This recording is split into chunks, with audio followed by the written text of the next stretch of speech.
Welcome to Ancient Egyptian Cultivation. The new grain types of the Ptolemaic period required a great deal of water. Farmers needed to ensure they had effective, consistent irrigation. The Nile's rising and receding waters naturally irrigated most of the crops. Areas where the Nile didn't reach, such as gardens and vegetable plots, required an irrigation tool known as the shadoof.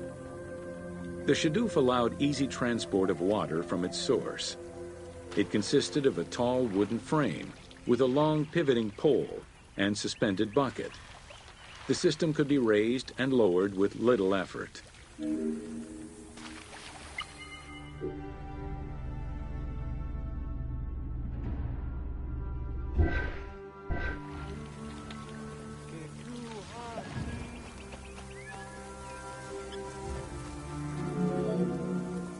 Later, a sakya, or water wheel, was invented.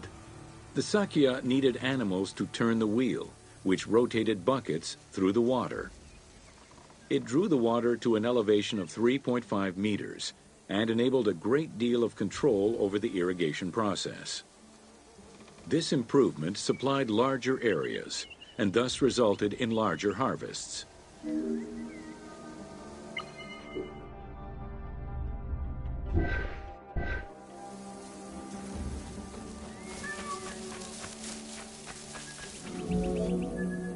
The threshing process separated the grain from its husk.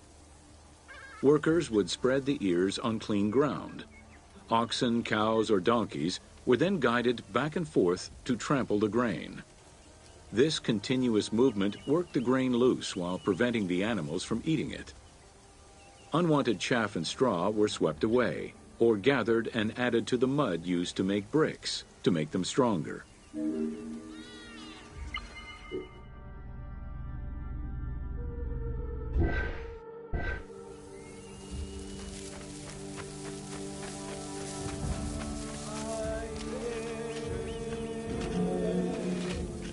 Winnowing was the stage where workers used wooden scoops to throw ears in the air.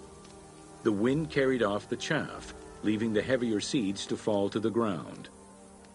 This action was repeated until the undesired materials were sifted out. Grain waste was mixed with manure or other organic substances to produce brick-shaped dung lobes that could be easily burned.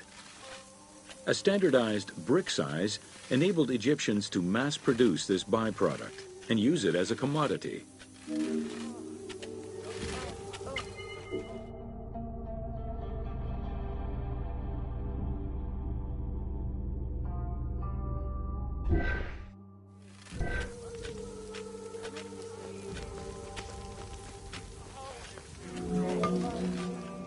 Transporting large amounts of grain required ships equipped to carry heavy loads.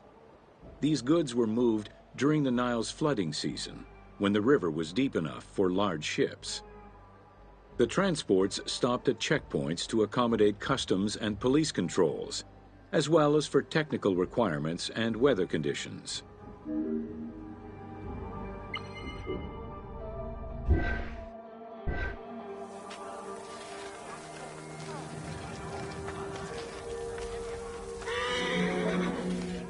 Having reached Alexandria's inner harbor, the wheat was unloaded under the supervision of a civil servant in charge of wheat management. Portions were distributed to Alexandria's city market, and the remaining stockpile was either exported or stored in warehouses.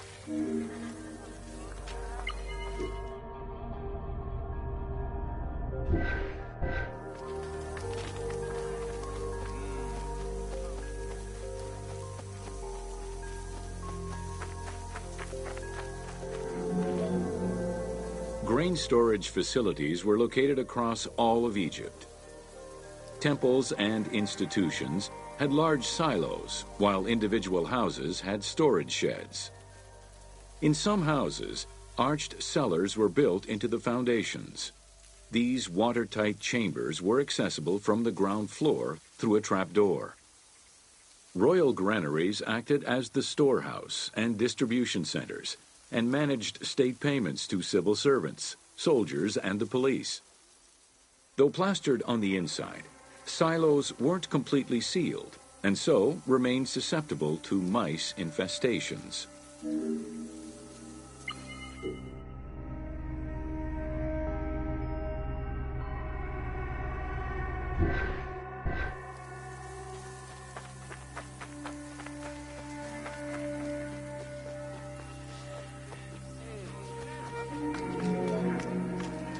When the grain was ready for processing, it was poured into bowls and pounded into a coarse flour. That flour was then passed through a sieve to make it of finer quality and further ground between stones. Ancient Egyptians did not stock flour. Instead, fresh grain was portioned out each time to produce flour as it was needed.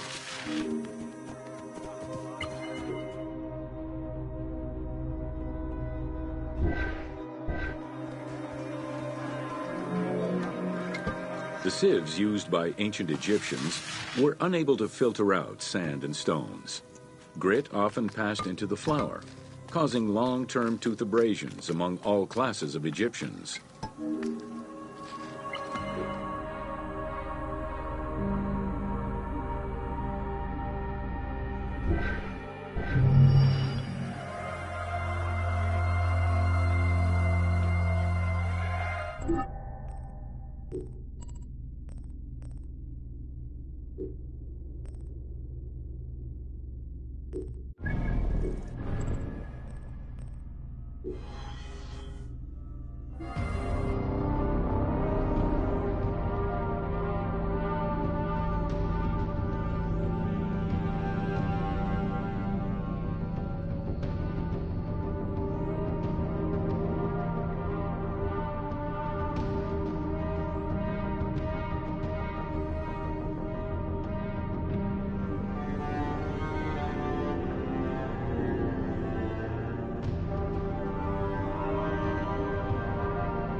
Welcome to Domesticated Animals of Ancient Egypt. Agriculture and domesticated livestock were introduced 6,000 years ago. Archaeologists have found traces of cattle, donkeys, pigs, and dogs.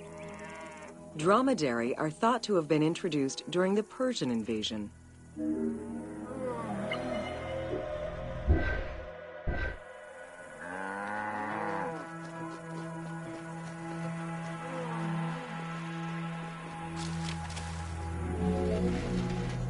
Pets were deeply cherished in ancient Egypt. Many illustrations of children often include a pet in the depiction.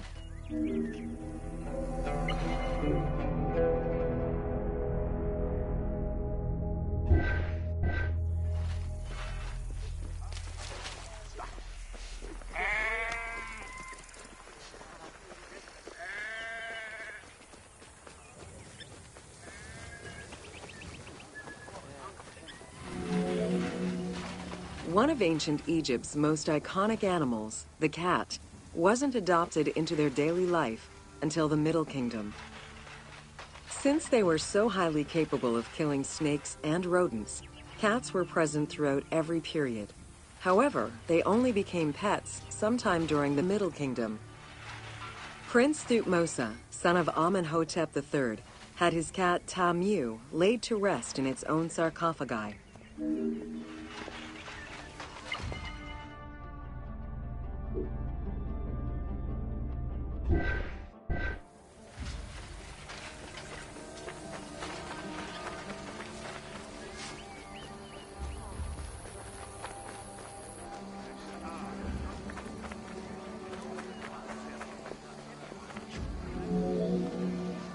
The earliest reference to dogs dates back to 5000 BCE.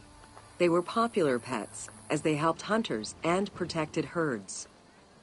They were closely linked to Anubis, the jackal-headed god. Baboons, monkeys, and even falcons were tamed as pets. Each was mummified and buried with as much ceremony as any family member.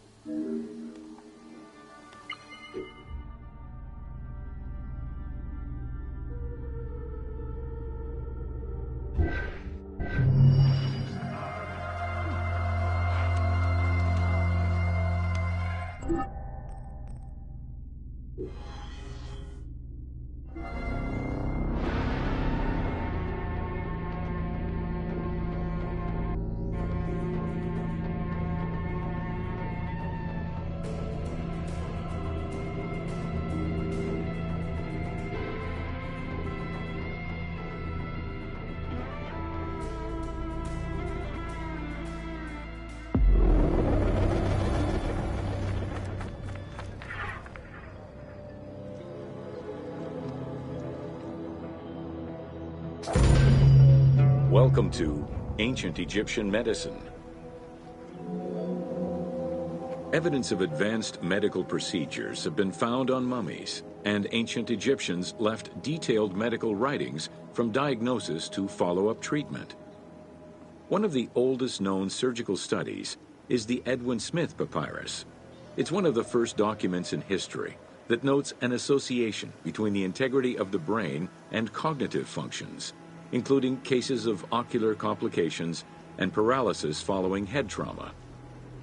Vinegar-treated marble stone from Memphis was used as an anesthetic.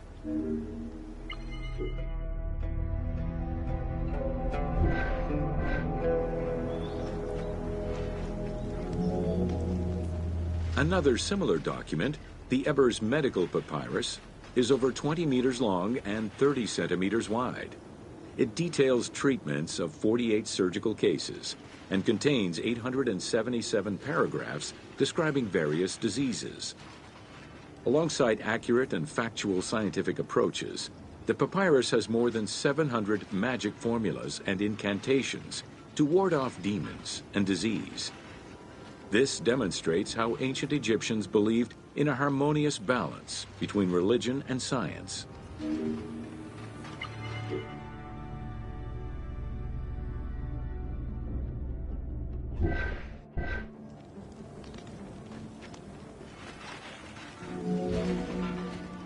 Remedies were considered as medicine and carried by doctors and priests. Village doctors often had another job alongside their medical duties and the preparation of medicines. A cure for blindness was made of fermented honey, ochre, and coal. The science behind it was that honey functioned as an antiseptic and antibacterial, while ochre would reduce the swelling. All of their knowledge did not always suffice. Ramses II died of an infection caused by an abscessed tooth.